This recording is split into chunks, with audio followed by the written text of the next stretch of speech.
সংস্কার সংস্কার বলে যারা জাতীয় নির্বাচনকে বিলম্বিত করতে চায় তাদের মতলব কি?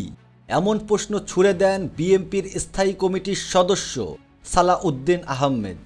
রোববার বিকেলে ফেনী জেলা বিএনপির উদ্যোগে মিজান ময়দানে আয়োজিত জনসভায় এমন কথা বলেন তিনি। সালাউদ্দিন আহমেদ বলেন, কোনোভাবেই জাতীয় নির্বাচনের আগে স্থানীয় নির্বাচন দেয়া যাবে না। গত 17 বছরের নির্বাচনের নামে যে ভয়ঙ্কর পরিণতি আমরা দেখতে পেয়েছি তা আর হতে দেয়া যাবে না। তিনি বলেন, একতরফা নির্বাচন করার জন্য রাষ্ট্রশক্তি যাদের হাতে থাকে তারা কি ভয়াবহ অত্যাচারের খড়গ এবং বাধার নজির সৃষ্টি করত প্রতিপক্ষের উপরে সেটি বলে শেষ করা যাবে না। তিনি বলেন, জাতিসংঘের মানবাধিকার বিষয়ক হাইকমিশনারের রিপোর্টে উঠে এসেছে শেখ হাসিনার নির্দেশে জুলাই আগস্টে বাংলাদেশের ইতিহাসে ভয়াবহ হত্যাকাণ্ড সংঘটিত হয়েছে।